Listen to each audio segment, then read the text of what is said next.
Alright, hey guys, Villas here, and today we're looking at the top 10 Mega Pokemon for competitive battling.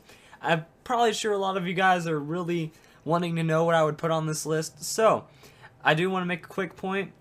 This is going to be a crazy list. If you disagree with it because I have Pokemon not in the right order, it's just opinion. This is how I feel and what I've experienced.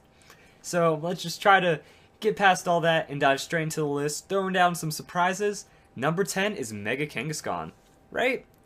He is one of the most used Pokemon right now for Megas. He can get a free Fake Out that's going to do a ton of damage, and he can get power-up punches like nobody else. But he is kind of not tanky and very two-dimensional.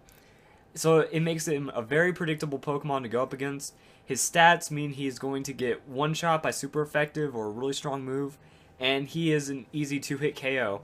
Since he takes 2 turns to set up, that first power-up punch doesn't do a lot of damage. It's hit or miss if he can really get rolling or if he gets stopped early. And I feel that's just too much of a point where, you can't make up, where he can't be a really strong Pokemon. So, let's keep going.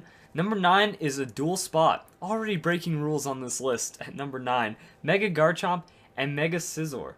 Mostly because they do the same thing as Megas.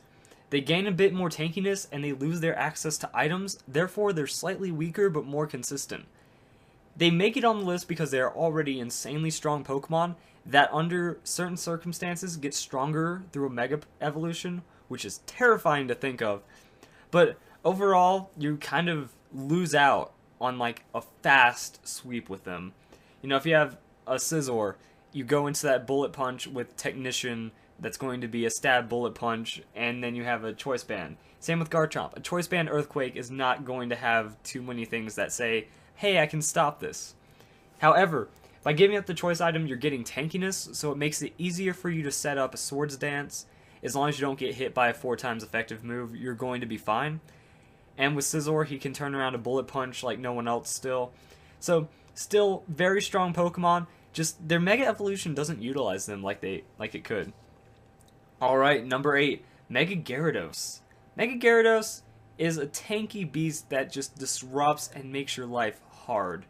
He goes and throws down a taunt if you're trying to set up. He can Thunder Wave you if you're faster than him. He then gets access to Dragon Dance so he can get really strong, and he has a Stab Waterfall move that just crushes you.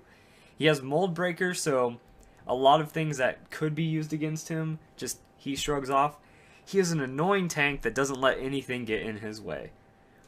Okay, so now we have number 7, Mega Blaziken. Yeah, I am kind of being really crazy with this. Another extremely strong, consistent, overused Pokemon to some people is just low on the list, number 7. Why? A lot of things really just stomp him out. The thing that makes Mega Blaziken so strong is his speed boost ability. First turn you use Protect, you're going to be faster than anything else on the field for the most part. Unfortunately, there's a lot of pranksters right now.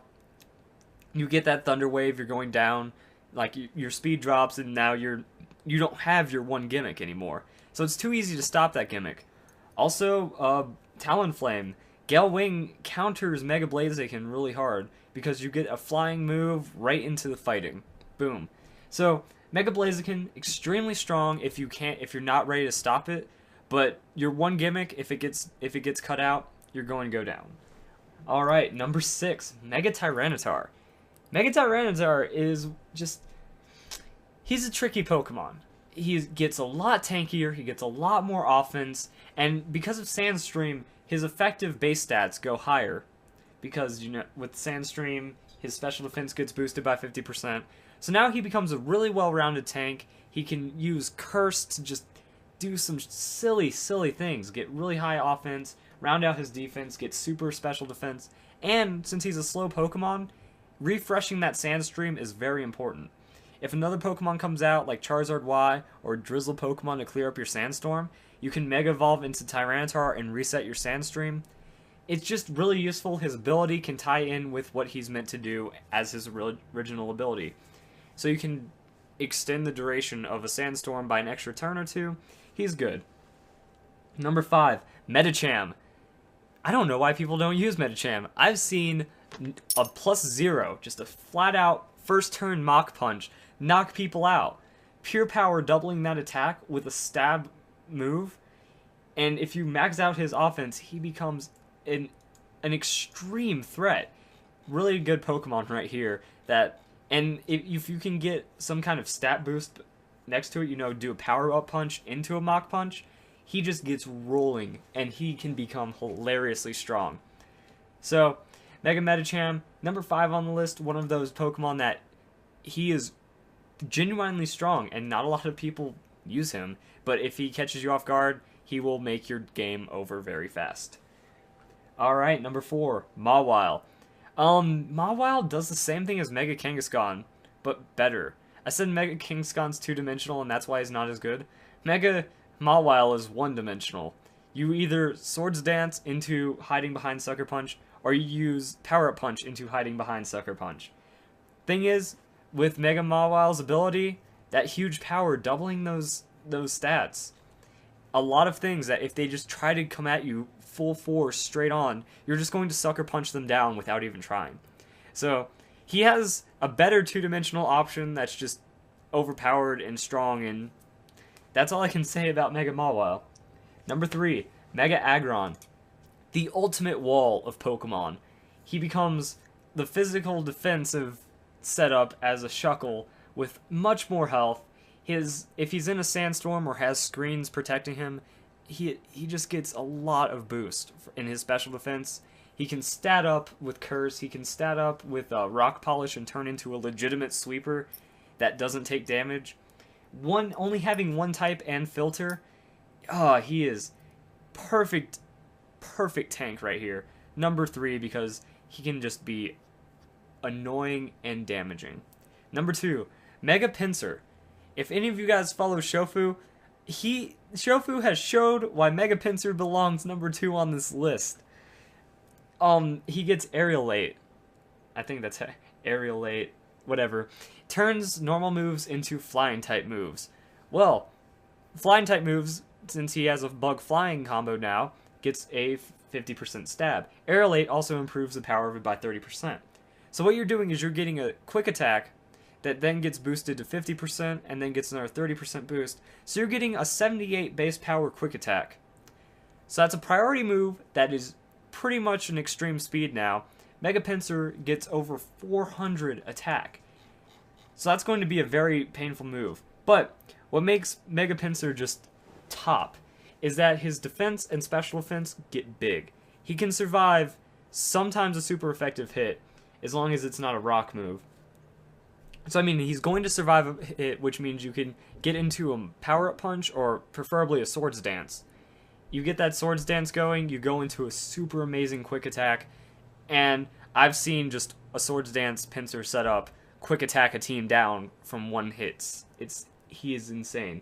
Now, the moment you've all been waiting for, the number 1 Mega Pokemon in X and Y, according to my opinion. Disclaimer. Charizard Y. This Pokemon, you can tell that Pokemon was playing favorites when they made Charizard. One, they gave him 2 Mega Evolutions, and Charizard Y is just unfair. He gets Drought. Drought is an ability that's already taboo. Anything that sets up weather. But I mean, Drizzle and Drought were the 2 really hard to get ones, and now you give Drought to Mega Charizard Y. You're getting over 400 special attack that's now getting a 50% boost because of Sunlight and a huge Fire Stab. You're just giving way too much power when you give him Drought. He also has a wide range of moves. He can get Heat Wave, he can get Solar Beam, he can get Air Slash. So I mean, he gets a great amount of type coverage. The only thing he's really weak to is rock moves, and if you can get a 1-turn Solar Beam on them before they get you, you're going to kill them first. He combos with a lot of Pokemon really well. And in double battles, getting that super boosted Heat Wave, you can go for 2 turns, just double Heat Wave if you're faster than all their Pokemon, and you can win games. So, I hope you guys liked my insight on the top 10 Mega Evolutions. If you were asking about when I'm going to do a guide, everyone on this list is getting a guide at some point. So, hopefully you guys will enjoy that. And I hope you guys like this list. hopefully there's not too much to complain about. Maybe you'll agree with me a lot of parts. Maybe you'll realize a couple things that you didn't about certain Mega Evolutions. I think Metacham will be one of those that's like, oh, really? Damn, he's good. So, hope you guys like this. Share this video if you think I'm right, or if you want to just kind of help my channel along. Like, comment, subscribe, all those things help as well. And most importantly, have a nice day.